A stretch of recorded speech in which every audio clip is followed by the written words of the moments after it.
Magandang araw po mga kababayan. Balik po sa Pinilangan Lakbay. Ayan. Naway safe po ang lahat ng temperature po ngayon ay minus 22, 23. Lamig po. Pero tahimik. Wala pong hangin. Dito po sa neighborhood po. Hindi ba? Isa pong kumain ngayon ng sinigang. Tinan po natin kung anong mapapag. Sinigang na buto-buto. Paborito ko. Ayan po. Kumuha lang po ako ng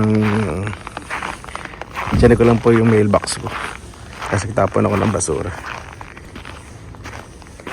Dito naman po ini-scrape po nung service company, maintenance company po yung yard. Tapos sa mga kotse meron po yung saksakan para ma-warm up at hindi po ma-frozen. Ito po yung harap ng bahay. Ganda po kapag puting-puti, pero ako po na masyadong matagal. Magdadry po yung skin ko. Hindi ko po sa inyo napakita nga pala yung harap ng bahay ko kapag tag-il. Ito po yung tsura. Ayan. Bakit ko nabuksan ng ilaw, hindi nyo nakita yung masyadong yayamanin accent. Naku, tara na po. Buna ako.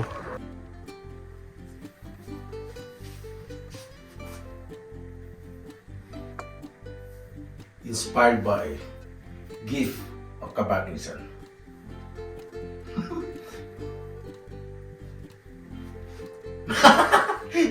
Hindi pa ako papagawin pag winter po talaga ganyan. Pero, hello, kahit naman siguro tsuro kahit messy looking or whatsoever. Hirap talaga ng bangis na tipon. Sabi ko lang po yung buto-buto kayo. Ayun. Yan, pagsigaw. Ano pa ba meron dito? May buto-buto dito. Ayaw mo nang ilagay lahat.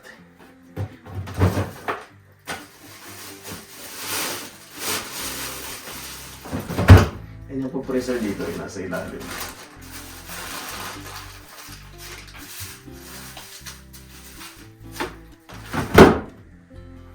Yan muna.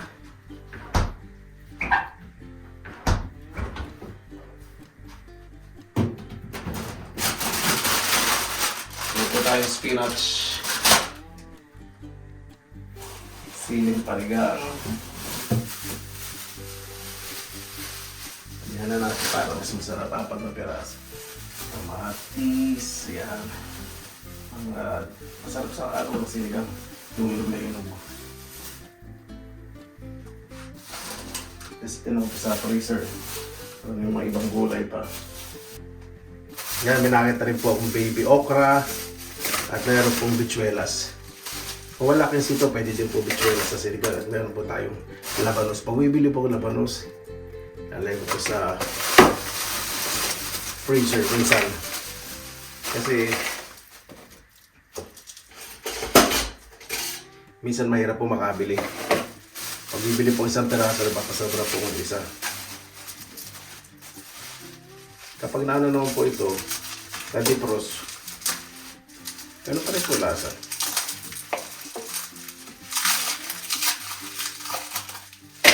Siyempre sa mukbang ko, pwede nyo pong paki-fast forward. Lalagyan ko lang po ng tubig. Baligam-gam.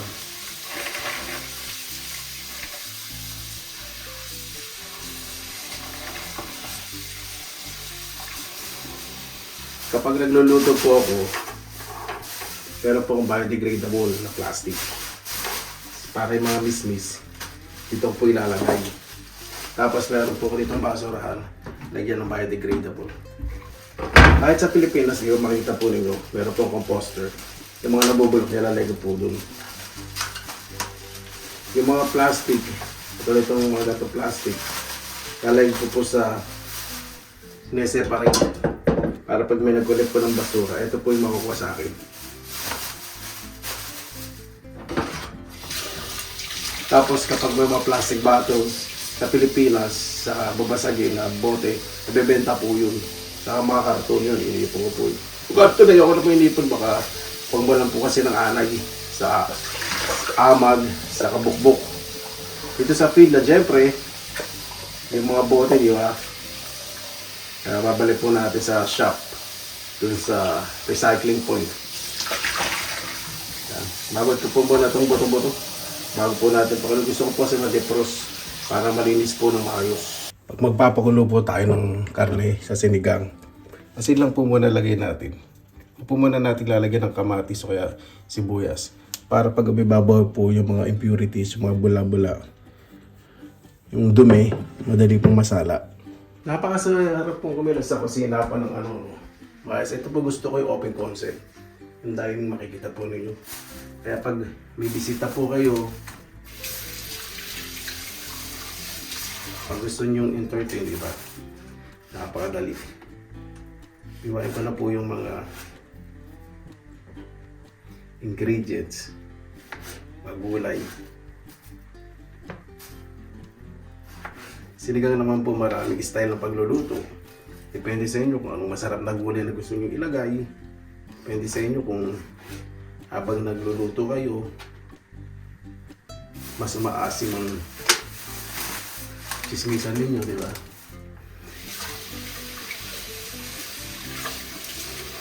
Yung tubig po dito sa Finland, pwede pong inumin yan. Isa sa pinakamalinis na tubig po sa buong mundo. Bakit? Dahil sa disiplina. Gagamit po ko ng ano. Mas gusto ko sa sinigang sibuyas na pula. Gusto ko mas may lasa.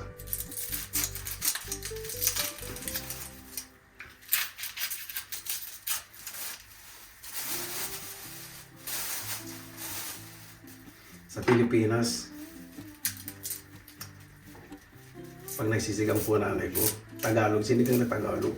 May mga tanim po kaming gabi. Yung gabing bilog nun, pag tag-araw, namamatay yung dahon niya. Tapos pag tag-ulan,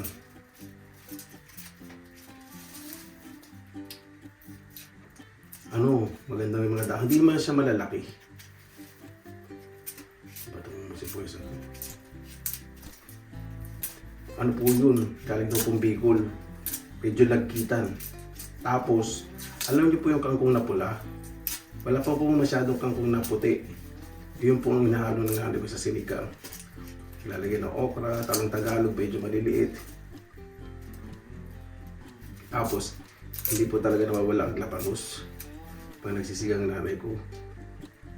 Hindi po siya naniniwala sa mga artificial sa pagpalasa. Yung mga overprocessed na po, yung mga nasa pakete, yung po nanay ko, nakalakihan po nila. Talagang sampalok po. Marami naman pong puno ng sampalok. Doon sa bakuran po namin, may malaking puno ng sampalok po. Sa kapitbahay, bigayan po nung araw kung sino po yung may tanim. Napakasarap pong balik ang puno.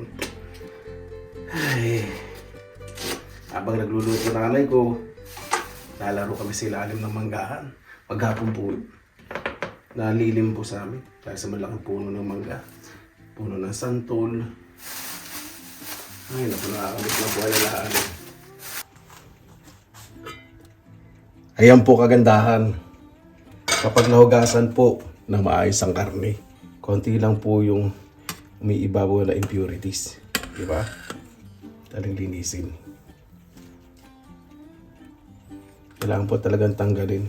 Kung gusto nyo naman po, salain po ninyo. Kaya lang mas maganda po yung ganito. Kasi pag sinala nyo, kasama yung karne, didikit pa rin sa kanilang impurities, di ba? Yung mga ganyan, yung mga katas na dapat tanggalin. Iba naman po kasi dyan, sa karne, yung kapag medyo nagbabrown po yung kulay, at umibabaw, ano po yung dugo? Tanggalin pa rin po. Okay na po yan. Medium high heat lang po Ay, sorry. Ang ginawa ko pala hindi medium high heat. Medium heat lang po. Gusto ko po kasi malambot po yung karne, pero hindi naghihiwalay. Kapag kulong-kulo kasi malambot, durog po yan. Para kay nagsinigang na karne norte, di ba? Lagay na po natin ang sibuyas na pula. Ilalagay ko na po sili. Gusto ko po lumalasa sa sabaw na sili. Lagyan na po tayong kamatis. Takpan po natin. Ayan po mga kabayan. Sorry, hindi ko napakita. Nilagyan ko na po ng pampaasim. At pinakulan ko. Tama-tama na po sa akin lasa. Lalagyan na po ako ng okra, pichuelas, at labanos.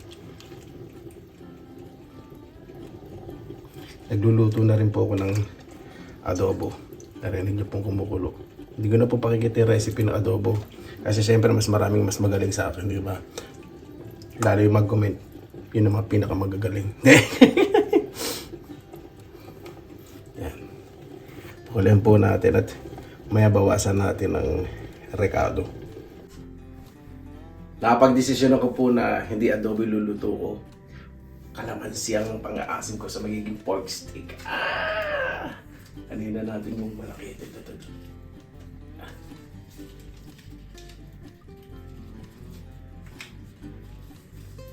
Ito pa rin isang ito. Diba? Laki. Wala akong mga 3 peraso. Lalaki eh. Ito po yung hybrid na kalamansi.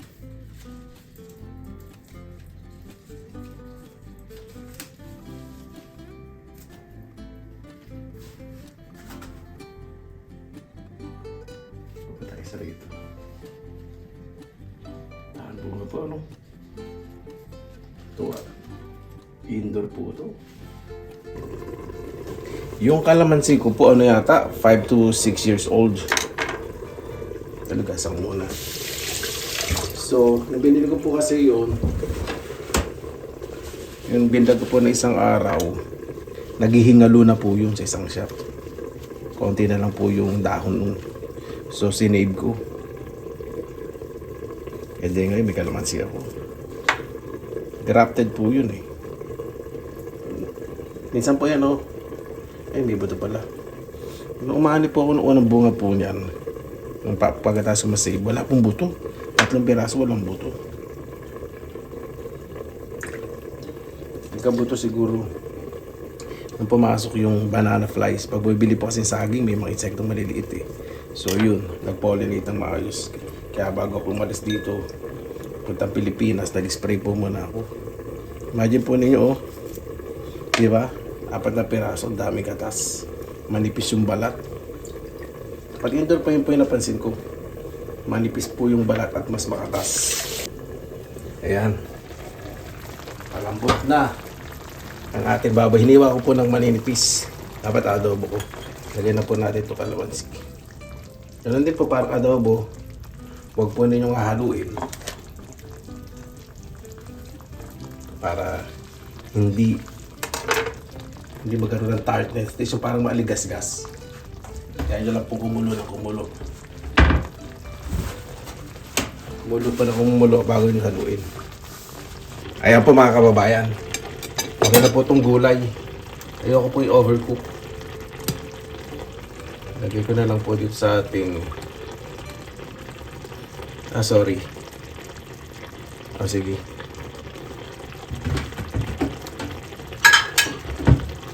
Po lalagay sa ating bilog pala. Ito nga ba kasi para pag ininit ko sa microwave, madali.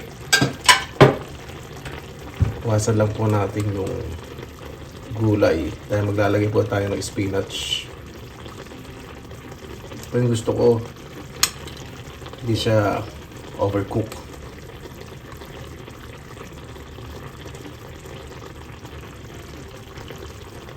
Ang aking ultimate favorite, yan po, sinigang na buto-buto. At yung buto, hindi naman yung butong-buto na wala rin laman. May laman.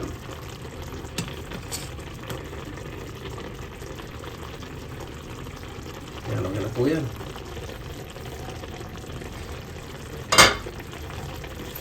Ang nanay ko po pag nagluluto, ayaw po nun ng burara. Gusto niya maayos, malinis. Ayaw niyo po yun na pwede na yan. Ayaw niya po yung mga ganun. Kahit simple po yung niluluto po ng nanay ko. Gusto niya po maayos. Yung makakain po. Yung walang matitira. Kaya kung kayo, yung mga magulang ninyo, o nanay nyo, napagluluto pa kayo, naku, pakaswerte po ninyo. Kung ang nanay ko malakas, siguradong napakasaya sa pinatayo kong bahay. Siguradong pagluluto po ako nun. Siya nga po pala, ang style po nitong pork steak Tagalog po natin. Simple lang, pinakulaan ko lang po sa bawang na may paminta, konting tubig. Para sa adobo din. Tapos, lagyan ko po ng konting asukal saka konting betchin. Pakuluin ko po. Pinakulaan ko tapos naglagyan ko ng masin. Ito nyo mga ninyo. Tignan po natin kung tama ng asim, tamis, alat. Napakasarap. Medyo palalaputin ko po yung sarsa ng bahagya bago maglagay ng mga maraming murang ng pulang sibuyas, hindi murang sibuyas. Ayan po, lumalapot na po yung sarsa. Patayin ko na po. Ito po yung technique niya para masarap yung sibuyas at hindi masakit kainin, masakit sa dila. Pagkaluto, lagay nyo na po lahat at haluin po ninyo. Mawala po yung tapang na lasa ng sibuyas. Yun po yung technique. Tapos pag kumain kayo, yung sibuyas may crunchiness. Tapos walang tapang. Haluin ka lang po mabuti. Kasi init po niyan, yung sarsa, papatayin yung tapang ng sibuyas. At kakapit pa yung lasa sa sibuyas. Kaya napakasarap. Wag po yung dekorasyon lang ha. Pwede kayo maglagay sa ibabaw naman kung gusto yung puting sibuyas. Nipisan nyo po hiwa. Manipis na manipis. Yun, hindi po masyado matapang yun. Masarap po talaga sa pork steak o bistik Tagalog. Yan. Pulang sibuyas. Yan. Yan. Okay na po yan. Ibabaw natin yung karne para matabunan yung sibuyas. Kaya ka? Yan po mga kabayan. Kuluan na po. Tanggalin na natin spinach.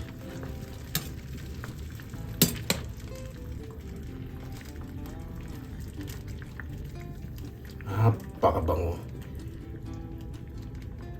Ayan kasi meron pang konting sore throat. Ito talagang gusto kong kainin. Sinigang.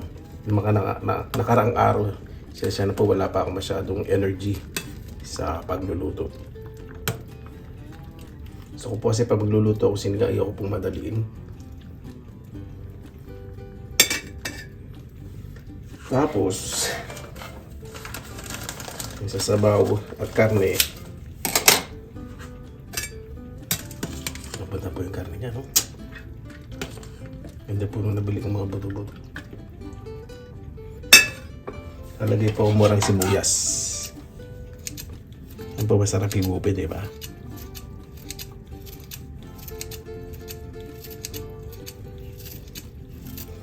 Lalo na po may mga kainan po kayo. Naku, unang-una kahit konti po yung sineserve po ninyo, huwag niyo pong tipirin. Kasi lalo na sa mga OFW, karamihan po pumunta sa mga kainan Pinoy po talaga, yung mga galing po sa abroad. Naghahanap po talaga yung mga pagkain Pinoy. Huwag naman po masyadong mahal. Kasi minsan po, may napupuntang mga kainan, napakamahal po. Iba naman, tamang-tama. Ano nyo lang po, lalo na sa mga tourist destinations, di ba? Bakit gano'n, di ba? Para matikman din ng mga locals, di ba? Porket may turista ba, di ba, mamahalin natin? Ewan ko. Siyempre, kung ayun ang market nyo. Pero mas maganda nakapunta din yung mga locals na enjoy. Lalo yung galing sa abroad, di ba? Yung sariling tourist destination, tapos hindi naman tayo makapag-enjoy sa makakainin kasi medyo mahal. Kailangan ko kamit ng po ako base po sa experience ko. Ayan! Ready na po ating sinigang. Kaya na po tayo. Mabuhay! Yan! Inspired by Keanu Reeves. John Wick. Bakit po sa pasalawatan po man natin, Panginoon. Panginoon, maraming salamat na masabihan minigyan po sa araw na ito na may bawat sa puligtas. Lahat po ng nasa labas na bahay at malalayo po sa kanilang pamilya na nakikipagsapalaran po sa ibang lugar. Hilingan po namin na, ang hiling po namin ay kanilang kaligtasan, kaya nang bahala sa amin. Sinusuko na po namin sa iyo sa kanila ni Jesus. Sabihin, may konting salt road pa rin po. Yan. Wala tayo ng bahaw muna. Init ka sa mic. Ibigyan na natin. Masyadong mainit pa itong kataw. Mainit. Basmati rice po itong kaan ko kaya buhaghag.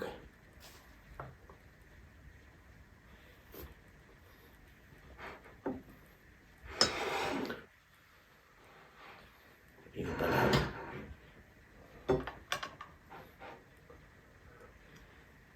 Ito ba ito?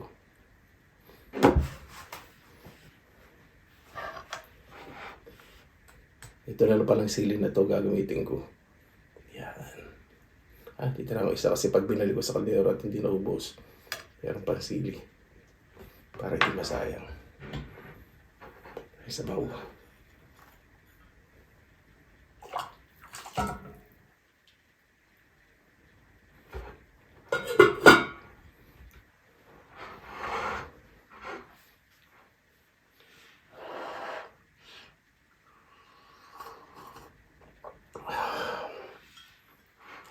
Masarap.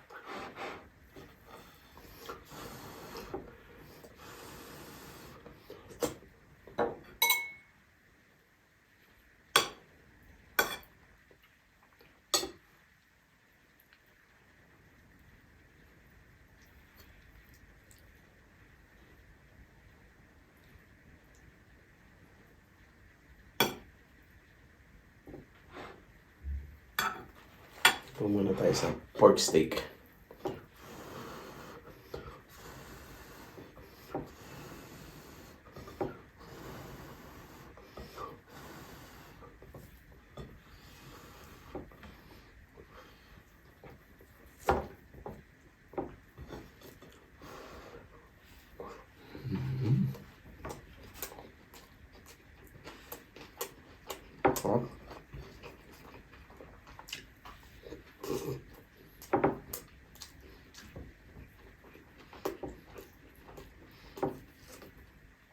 Kumapit yung sarsa sa sibuyas kaya lasan-lasa.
Sinigang naman po tayo.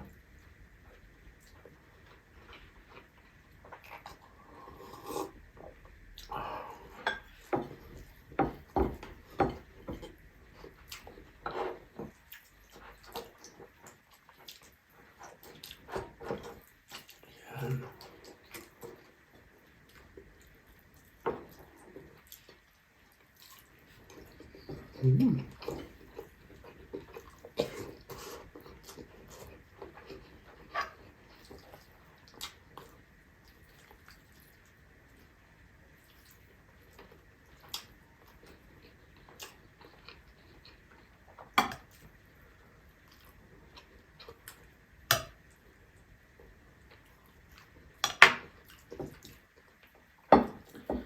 Salamat po. Kahit isang kamay lang gamitin nyo.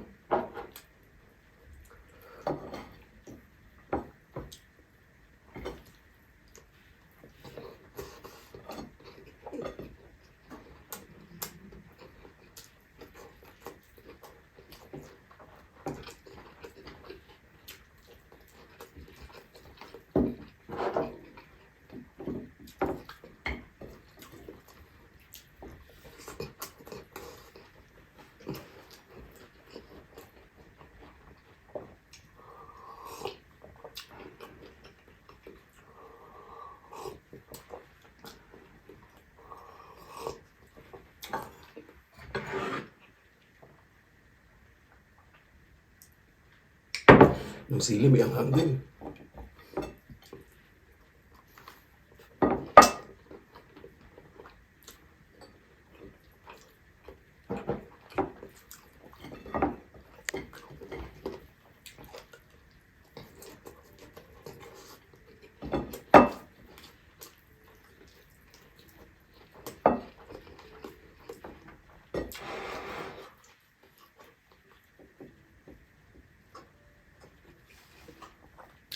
Ibon ko may magpatugtog ng piano siguro, yung musician. Ay narinig ko, nagpa-practice ng piano.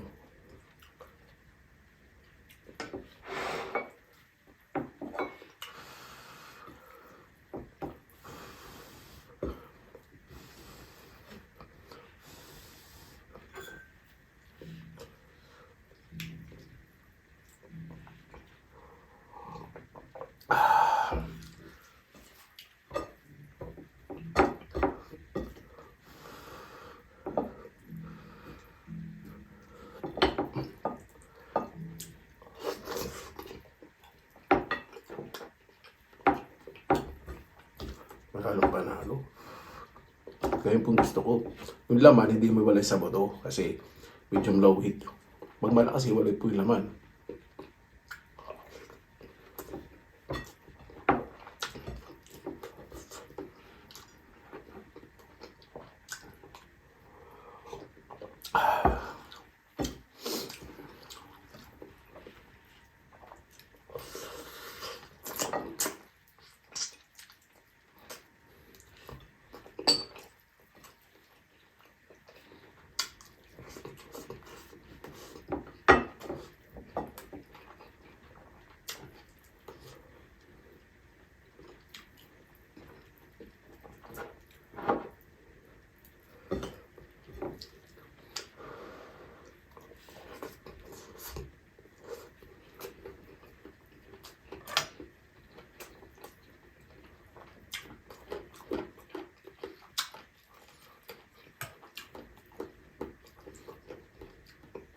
Ayan, medyo pinagpapawisan na ako sa hang.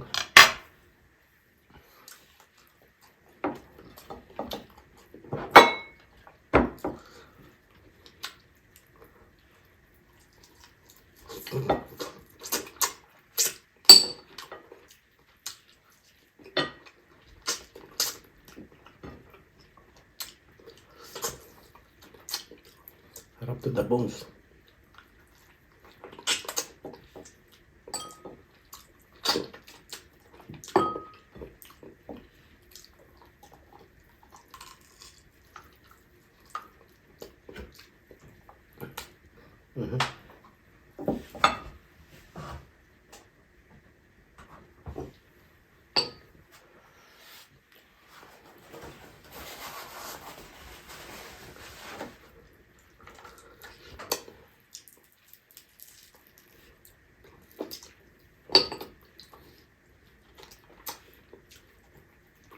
Maglitin, masarap.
Ito. Ito spare ribs.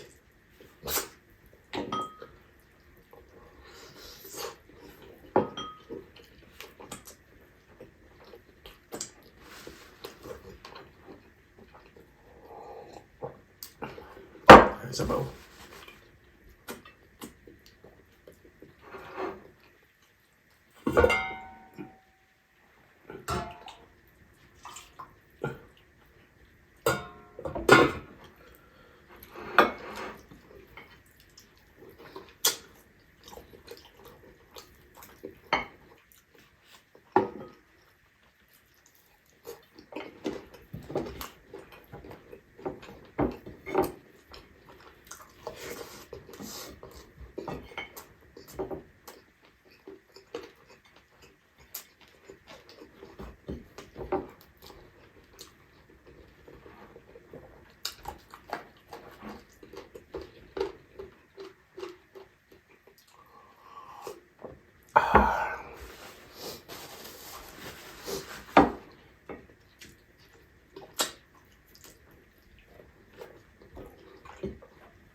Ayun po.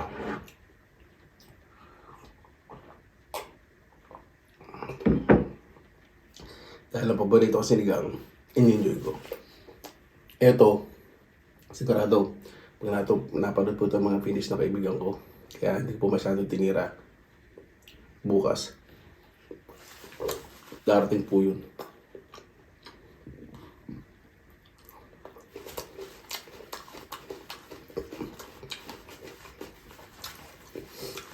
At ito invite ko mga Finnish friends. Bukas, sabi ko nagluto, mas tigtagal gusto po nila sa adobo, lumpiang Shanghai, pansit, ito yung mga gusto nila. Ang laing nagugusto na rin po nila. Sarap ng sibuyas.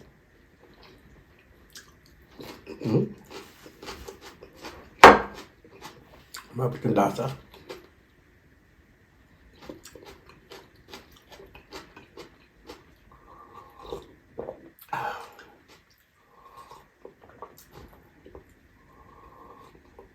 Napakasarap talaga ng sibuyas sinigang.